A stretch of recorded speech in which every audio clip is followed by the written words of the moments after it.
Broadcasting live from the Business RadioX studios in Atlanta, Georgia, it's time for Workplace Wisdom.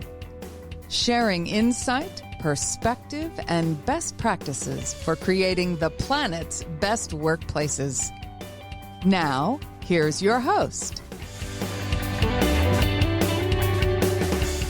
Welcome to another exciting and informative edition of Workplace Wisdom. Stone Payton here with you this afternoon, and you guys are in for a real treat. Please join me in welcoming to the broadcast speaker, author, podcast host, and someone who has just recently released the book, Overcoming Awkward, The Introvert's Guide to Networking, Marketing, and Sales, Miss Monica Parkin. How are you?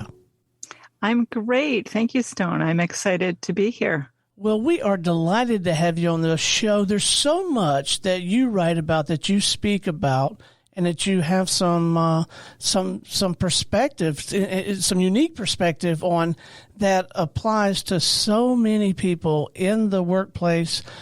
What did compel you to write this book in the first place? Or what, as my wife would, what were you thinking?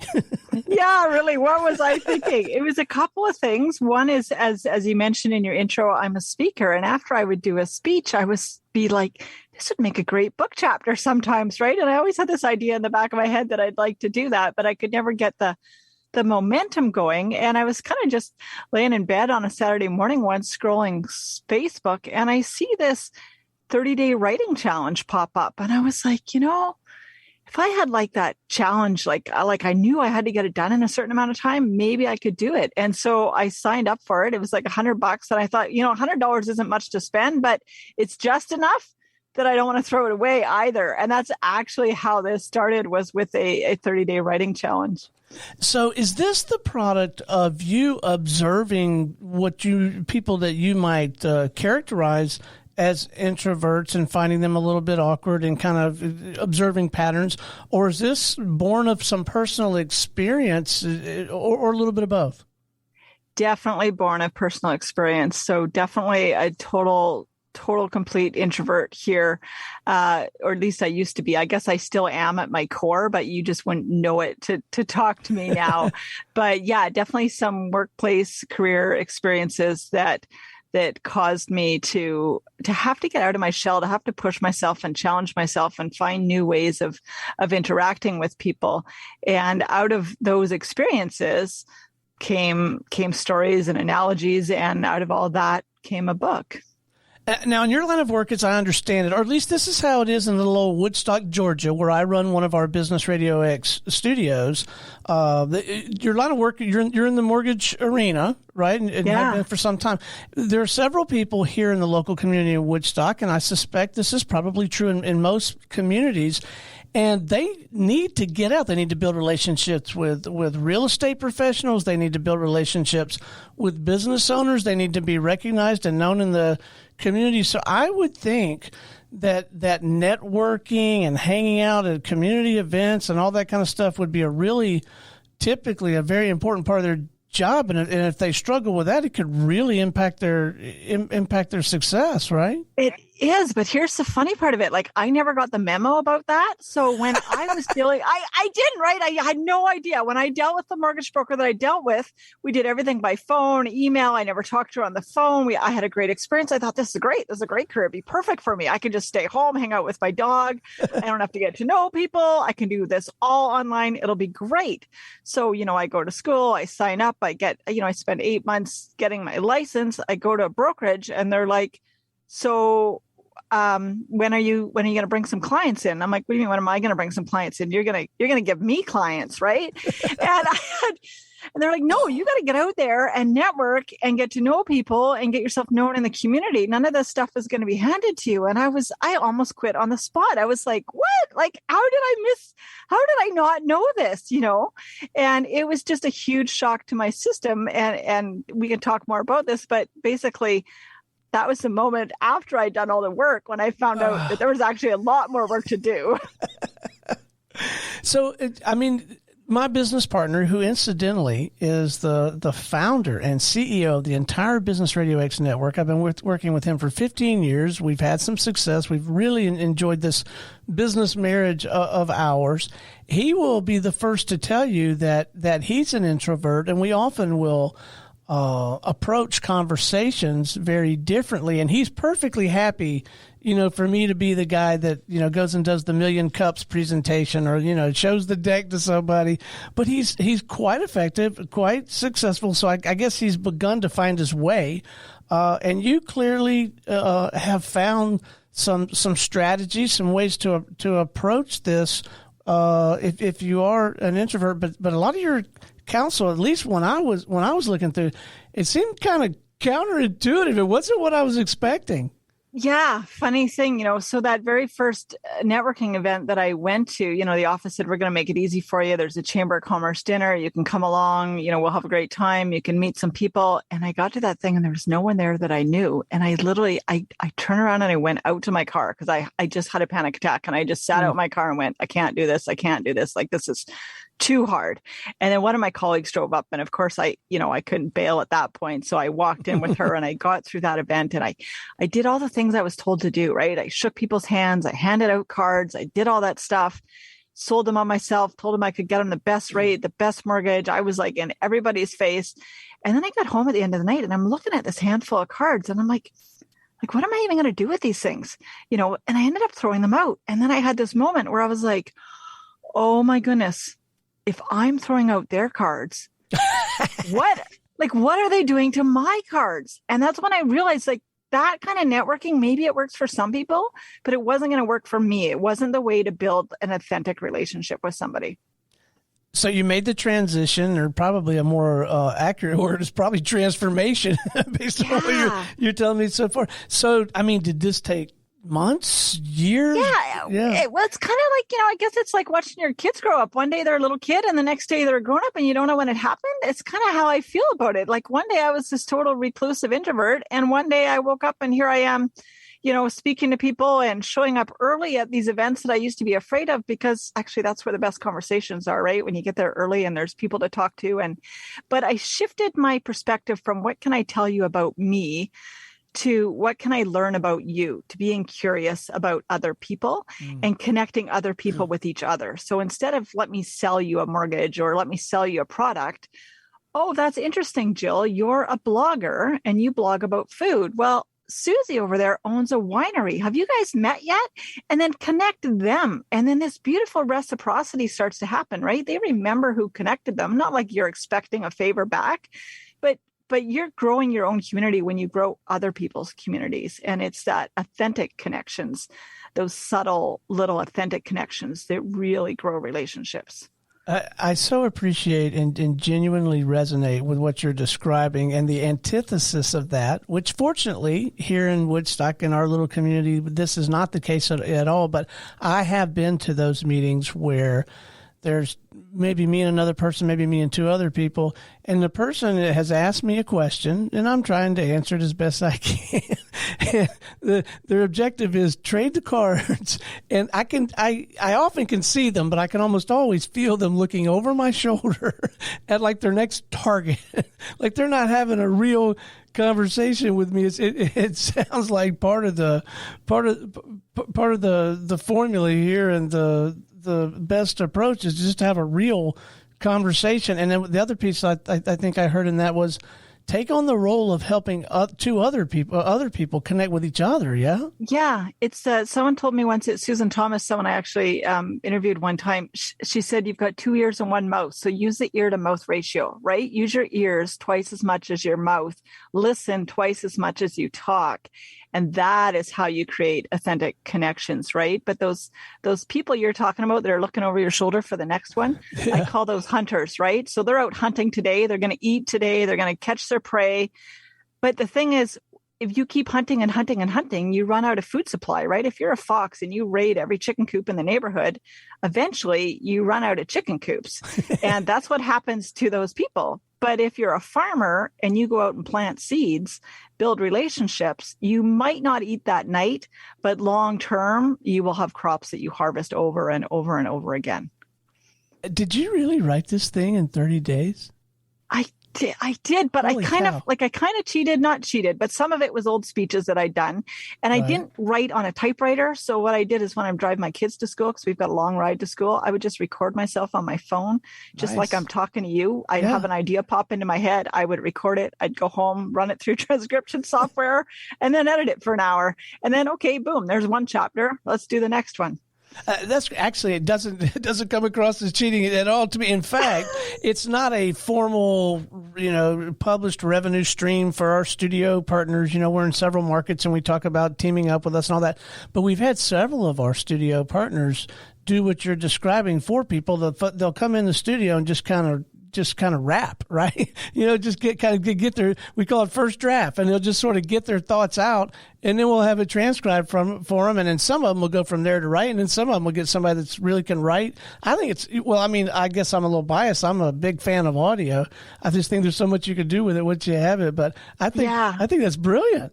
Thanks. Yeah. And I'm an audible learner more than I am a reader. Like even when I go through books, I prefer to listen to books and to type out books. So, but that let me just get my ideas out. And then I still had a lot of editing to do in print, but I could spend, half an hour on my drive banging out a chapter, talking about what I want to talk about, and then come home and spend an hour putting in punctuation and cutting this and moving it around and making it pretty. But I got the ideas out without being impeded because otherwise I see, oh, this should change. This is spelled wrong. And then I forget what I was talking about. But if I can just get it out, then it's easier.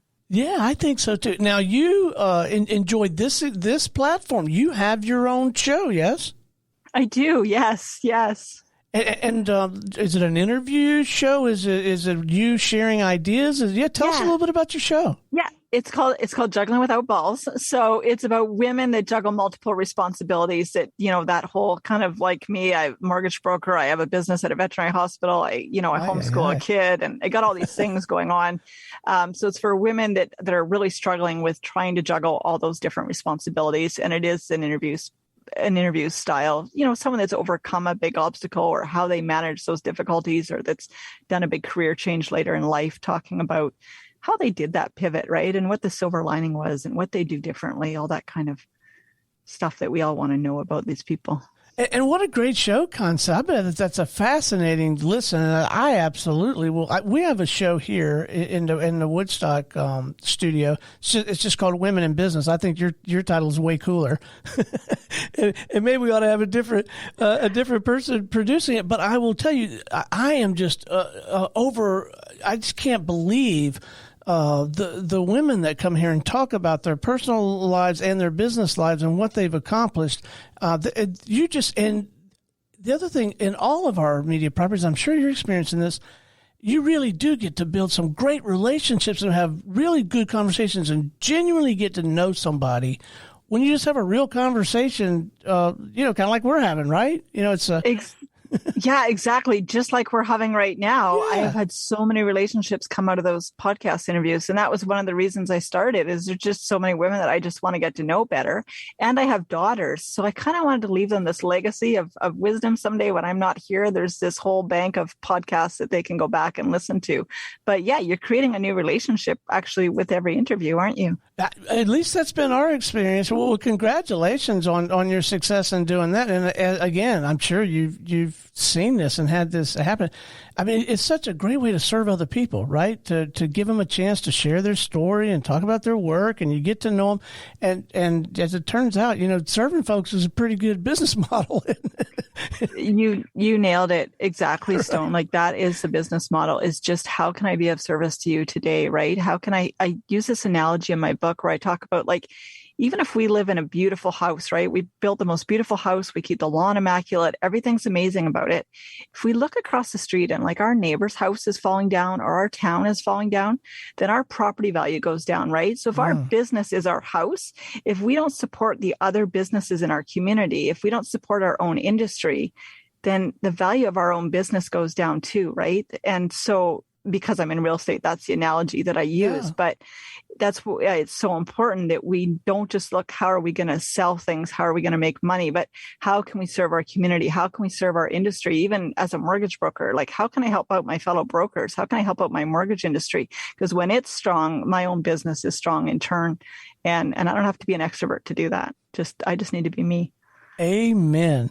Well, speaking of analogies, you use a neighborhood analogy that you relate to networking and cultivating community. Can you speak to that a little bit more? Yeah, that's actually the one that I was sort of just speaking about. But yeah, that same idea that you're only as strong as your neighborhood, right? So if you're not, if my neighbor across the street has broken his leg and he needs snow shoveled, then I'm going to go over there and shovel some snow on. And then maybe next year, when my car won't start, maybe he'll come over and jump my battery. It's the same thing with my business. If I reach out and help someone else in my community, I leave a great review, I share their post, I talk about the event that they have happening, it creates this feeling of reciprocity. There's no expectation that they're going to do something for me in return, but the reality is that people remember people who remember them, and people like people who like them. So when you genuinely go out and do those things with no expectation in return, you are sort of growing your fictitious metaphorical neighborhood. Well, and it does come back to you, but I'd say more than that. I think it comes back to you, tenfold or more. It just seems like whatever your spiritual inclination is or anything, there is something to this just getting out there and just doing some good out in the world. It comes back, doesn't it? Yeah. And, you can feel it when someone's doing something with an expectation as opposed to when someone isn't. Like, hey, if you do this thing for me, I'll do this thing for you, feels a lot different than just, how can I help you today, with no expectation, right? It feels different to you. I call that, and it probably came from my dad, called tit for tat. Yeah, I don't like that. I don't either. Yeah, no, just either do it if you want to, and thank you, and but no, absolutely. Which here's some very practical counsel that I don't know if I saw it in the book or on your website or where, but we could all benefit. Just don't be a jerk, right? Right? Yeah. I heard this phrase once that if you meet 3 jerks in a day, you are actually the jerk. And I think it's true. I used to be that person everywhere I went. That drive-through person was really slow and that lady was rude. But when I actually switched my own attitude off, like when I started extending people more grace and more kindness and more patience, all those jerks went away. Those people stopped being jerks to me because the way that I responded was different. And, my other business is in a large veterinary hospital. And when the staff wants to find a real estate agent or a new accountant or whatever, right, they start looking at the clientele that come in the door and they'll say, well, what about Bob? And someone will say, nah, he is so mean to the receptionist. Last time we got his prescription wrong, he practically threw it in our face. Well, what about Bill? You know what? He's so nice and he brings us cookies at Christmas. And yeah, you should use him. Like, you don't realize the effect that your actions and your attitude actually have on your business, that you think that you're yelling at that poor kid in the drive-thru isn't going to affect your business, but they're actually going to go home and tell their parents or tell their coworkers, and they're going to make a purchasing decision based on how you behave that day. You are so right about that. And we see it over and over again. If you don't mind, I'd like to shift the frame a little bit. And this is incredibly helpful for me personally. And I really think for so many of our listeners who are out there and who need and want to, they are probably of our stripe, if you will, like they genuinely want to serve and all that. And, tomorrow night's networking thing is a little intimidating and, they're trying to figure that out. But I'd like to switch the frame on you a little bit, and see if we can help a couple of other constituencies. One is the person who maybe doesn't have to get out there and do a lot of networking out in the world for their business, but they do have to be productive, effective, efficient, and get along with folks at their workplace, at the office. I got to believe so much of what you describe in this book and so much of your work, I bet it applies in that environment every bit as much, yeah? For sure. Yeah. Couple things come to mind. One is that listening piece, right? Listen more than you talk. Hear what your coworkers are saying to you. 2, own your mistakes, right? Like, I have so much more respect for someone that says, I made a mistake. I'm sorry. how can I fix it, than the person that just tries to, well, it's not my fault, it's so-and-so's fault, blah, blah, blah, right? Like that authenticity and that willingness to just hear another person's side of things. And then the communication piece, right? The getting back to people right away, the responding and the setting expectations, because you treat people how to treat you. So if you consistently, maybe you allow people to text you at midnight on a Saturday night. If you respond every time, it's not their fault that they're doing it. You've taught them to do it. And the same thing in the workplace. And then in terms of networking in the workplace and forming relationships, it's asking questions, and more than you talk. How was your week? What was your family like? How can I be of service to you? Whether you're a salaried employee or you're self-employed, that is ultimately always the question. How can I be of service to you? And that's, like you say, that comes back to you tenfold. And then one other group I'd like to try to get a little bit of perspective on or for, and I think you're the ideal person to do it, not only being the person with the expertise on the content, but you're also living in all of these roles. If I'm trying to build a culture, I think you mentioned you've got a business, a veterinary hospital. What can or should we, as people who run companies, what should or could we be doing to create an environment that will allow an introvert and everybody to flourish with regard to some of these topics we're talking about? Yeah, I would say celebrating people's authentic self. There's this belief that you come and you show up and you have to be a certain person. And allowing people to be who they are. For years, I didn't show who I really was because I thought I would be judged for that. And when I finally got to a place where it was safe to be me, like quirky little weird me who happens to also love goats and chickens and like to embrace my quirkiness. And when you embrace your quirkiness and you get vulnerable, it gives all the people around you the freedom to do the same.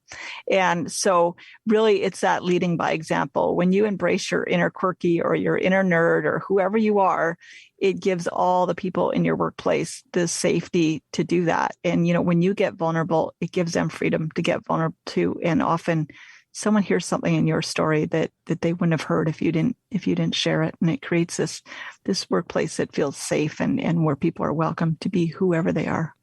Well, I'm so glad I asked in creating an environment where everybody feels like they can embrace and celebrate their quirkiness. But I think the key to what you're describing is the mechanism to do that. You got to lead by example. You can't just say we are a place that does this, right? You can't just put it on you got to be the one that embraces and celebrates your own quirkiness. So they've got a living, breathing model of that. Exactly. I remember when I first started out and I was buying leads and I was advertising and I was doing all this stuff and nothing was working. And we have this forum it's called Women in the Mortgage Industry, where you can go to other women that have, been in your role before and ask for advice. So I called up the first one. I'm like, so what do I do? And they're like, just be you, like just be your authentic self. And I didn't like that answer. Right. So then I phoned the next one, same answer. I phoned the next one, just be you. And I'm like, this is a load of crap. Like they obviously want all my business. Like why, like people have been telling me this all my life. This is what they tell kids in school, be yourself. But then I sat with it for a while and I thought, you know what, like, what is it going to cost me just to try it? And so I started to just be me, like not to hide those parts of me, like my little inner nerd that loves these little computer programs, or me out in the barn with my goats, like all the parts of me that I thought were not appropriate for business were actually the time that my business took off, when I started to share those things, because people could then relate to me in a way that they hadn't been able to relate to me before. You are so upbeat and you have such genuine, authentic answers to these questions that I'm asking that have real depth. And so I see that you probably are quite accustomed to being inspired and sharing things that are inspiring to other people. So you are inspirational. Yeah, that's a word. Okay. But sometimes, you got to run out of gas sometimes. And when you do, where do you go? How do you refresh? How do you kind of get charge your batteries, and where do you go to get inspired?